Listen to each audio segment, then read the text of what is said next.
কোন কোন লেখক আমার বন্ধুগণ লেখেন, বিশেষ করে গরিবুল্লাহ মাসরুর ইসলাম আবাদী রহমতুল্লাহি আলাইহি, তিনি কত সুন্দর করে আমার ভাইয়া আশারে মুবাশশারা নামক একটা কিতাবের মধ্যে সুন্দর করে লিখে দিয়েছেন বাজান।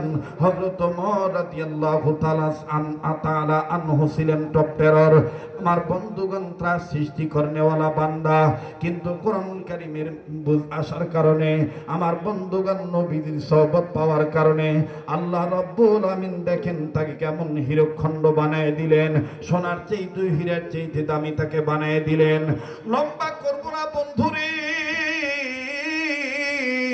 একটু পিছনের দিকে ফিরে যেতে নিতে হয়। ওমর রাদিয়াল্লাহু তাআলা আনহু এখনো বাজান ইসলাম কবুল করেন নাই, একটু লক্ষ্য করে শোনা চাই বাবা। আমার ভাইরা, আমার বন্ধুগণ, মুফাসসিরিন কিরামগণ লেখেন হযরত ওমর রাদিয়াল্লাহু তাআলা আনহুর ব্যাপারে আর আবু জাহেলের ব্যাপারে আমার আপনার নবী মুহাম্মদ সাল্লাল্লাহু আলাইহি সাল্লাম একদিন সূর্য ডোবার আগে আল্লাহর দরবারে হাত তুলে কান্দা ডাক দিয়ে বলেন, ওগো মালিক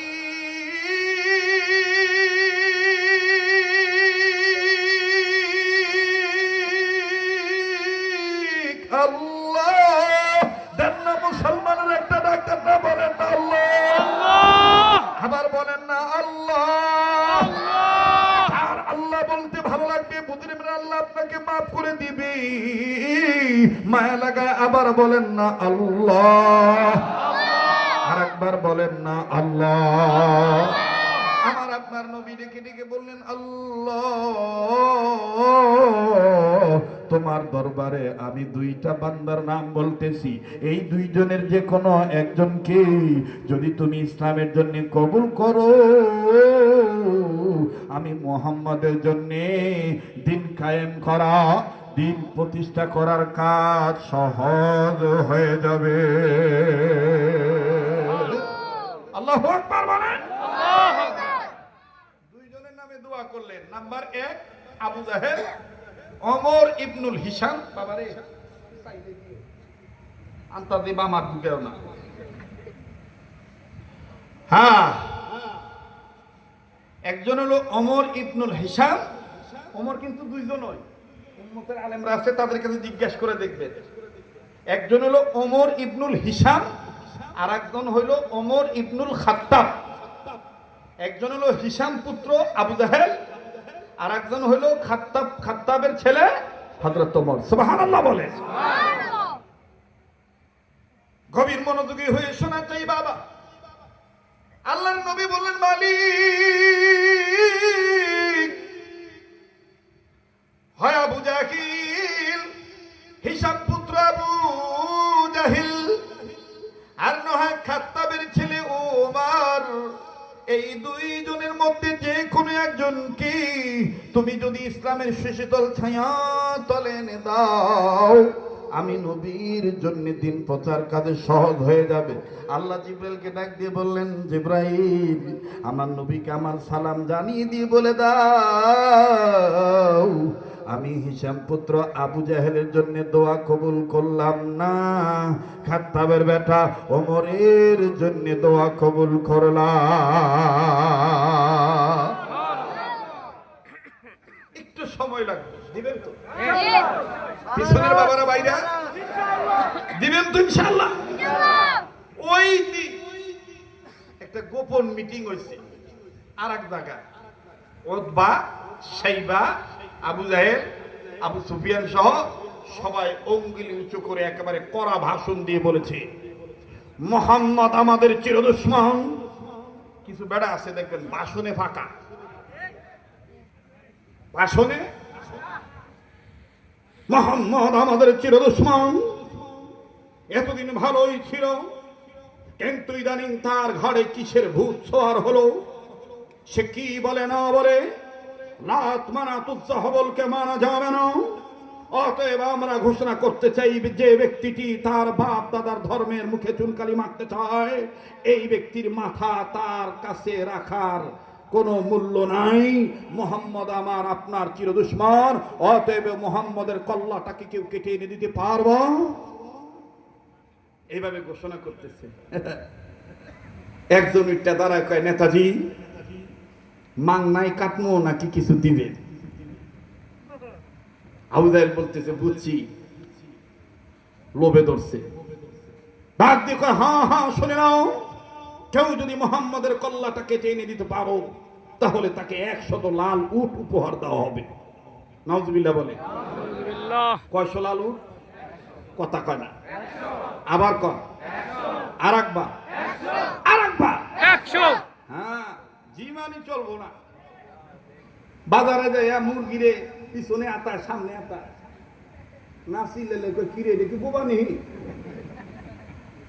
অনেকটি আছে, আবার চিমটি দিয়ে আওয়াজ বাইর করে, তখন কয় না মুরগিদের দেখি। ওই মেয়ে, আমার আপনার ইমান আছে কিনা মাঝে মাঝে উম্মতের আলেমরা জিগাইবো, আমি আপনি এরকম মুরগের চাইতে বেশি জোরে কমো ইনশাআল্লাহ। আল্লাহু আকবার। খালি এমন হইব না, জাগন লাগবো, ঠিক কিনা? ঠিক। জাগতে হবে না? এখনো কি গাইতে হবে ঘুম পাড়ানি গীত, কইরে খালিদি কইরে ওমর, এসেছে নতুন বদর, কথা সে দিক বিজয়ী নবীন মুজাহিদ। এখনো কি গাইতে হবে ঘুম ভাঙাই না গীত, বলেন এখনো কি গাইতে হবে? কথা কয় না, এখনো কি গাইতে হবে? আমি লইছিলাম মনে মনে আর একটা, কিন্তু রব্বানি হুজুরের কুরবান হই না, আমার এখন ঘুরে করুন লাগতেছে। কারণ আগের নাও যে বেলে যায়, পাশের নাও ওই বেলে না গেলে গন্তব্যে ঠিক মতন পৌঁছাবে না। ঠিক। এখন কি গাইতে হবে ঘুম ভাঙাই না গীত, ধরে এখনো কি গাইতে হবে, এখনো কি গাইতে হবে? কইরে খালিদি কইরে জমর, এসেছে নতুন বদর, কইরে খালিদি কইরে জমর, এসেছে নতুন বদর, কোথা সে দিক বিজয়ী নবীন মুজাহিদ। এখনো কি গাইতে হবে ঘুম ভাঙাই না গীত, জোরে এখনো কি গাইতে হবে? মাশাআল্লাহ, নারে তাকবীর, আল্লাহু আকবার। মুহতারাম হাজিরিন, এইবার যেই কইছে 100 লাল উপহার দিব, হযরত ওমর একেবারে সৈন্যরা নারা দিয়ে উঠছে। দেখবেন আমাদের দেশে যখন দেখবেন যে কিছু লাভের আশা শুনে তখন তালি দেয়। এই যে আয়া পড়তেছে কিছুদিন, এখন দেখবেন অনেক জায়গায় জনসভা করে কিছু নেতা কইব, ভাই রহমান, আমি যদি ক্ষমতা যেতে পারি, আল্লাহ যদি আমাকে বাঁচা রাখে, আমি ওয়াদা করিতেছি আপনাদের এলাকার যত ঘাস আছে কাইটা বোঝা বানমো, যত বাঁশ আছে ভাড়ায় কাবারি বানামো, যত পুরুষ লোক আছে ফুড়া করে কান ছিদ্রি করে কানে দুল ভরাই দিব।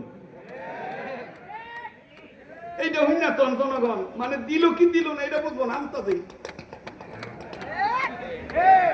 এখনো কি গাইতে হবে ঘুম ভাঙাই না গীত, এখনো কি গাইতে হবে ঘুম ভাঙানো গীত। চলছে আসলে পুরান চল বাতে পারে। ঠিক।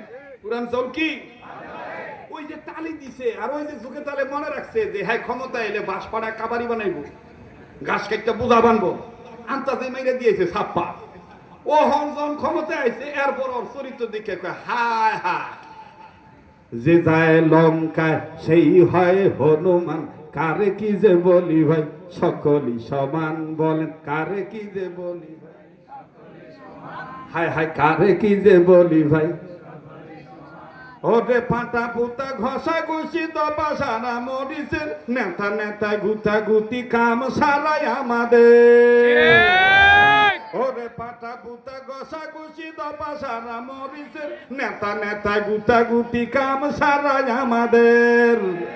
রাজনীতি খেলা খেলে মাছ ভাতে কার তেলে, হায় হায় রাজনীতি খেলা খেলে মাছ ভাজে কার তেলে, দল আসে দল যায় বারে শুধু গোলশান, যে যায় লঙ্কায় সেই হয় হনুমান, কারে কি যে বলি ভাই সকল সমান, কারে কি যে বলি ভাই, হায় হায় কারে কি যে বলি ভাই, জরে কারে কি যে বলি ভাই। অতএব এখন আমাদের স্লোগান মুখস্থ করতে হবে। এবারে ভোট দেব ভাই সেই মানুষের যে মানুষ পক্ষে থাকে আল কোরআনে। ঠিক এবারে ভোট দেব ভাই সেই মানুষের যে মানুষ পক্ষে থাকে আল কোরআনে। ঠিক এখন যদি এরপরও বলতে না হুজুরটা তো ভালোই মনে করছিলাম কি লিগে বি রাজনীতি এইরকম খোঁচা মারতাছে, আমি কি রাজনীতি খোঁচা মারতাছি? যেটা হক কথাই দেখো বেলুইছি। হ্যাঁ, ওই যে কেটা বলে আক্ষেপ করে কইছিল ওর বাপে ভালো আছিল, তখন কি গেলাম চাচা ওর বাপে ভালো আছিল কেমনি কি আবে হলো বাতি যা। আমার জন্ম মিরপুরে তো লেগে ঢাকায় টানায় পরে, আবার রাগ করে না সমস্যা আছে নি? আরে সমস্যা আছে, কোন সমস্যা আজকে চলছে তো চলবই, ঠিক আছে না? ঠিক ওই আমার সাঁওতাল লাগতেছে, একটু পিছনে আয়। পিছনে যে এম কি বহেন, এম কি আমার দিক চায় বহেন, আরে দেখলে ভালো লাগবো মিয়া, মেকআপ করে উঠছি নি, কথা কয় না। ঠিক কিছু কিছু মানুষের দেখলেই ভালো লাগে, ঠিক আছে না? তো যাই হোক, তো ডাক দিয়ে কয় ওর বাপে ভালো আছিল, আমি বললাম চাচা ওর বাপে ভালো আছিল, মানে কারে মিয়া ওর বাপে আছিল চোর, কিন্তু গরু চুরি করতো এতটুকু শেষ, কিন্তু ওরা যে কাম করে নিয়ে কাম নেই, ওর বাপে ভালো আছিল। দৌড়ু ওর বাপে ভালো ছিল কেমতে, কয় শোনো কেমতে, ওর বাপে আমাকে এলাকায় গোয়ালের তেনে গরু লয়ে যেত গা, খালি খবর পাইতাম যে গরু চুরি লয়ে গেছে গা, গরু চুরি হয়ে গেছে গা, সোলেমানে লয়ে গেছে গা, সোলেমান চোর। আবার সোলেমান নাম থাকলে আবার মন খারাপ করে না কেউ, মানে একটা কথার কথা।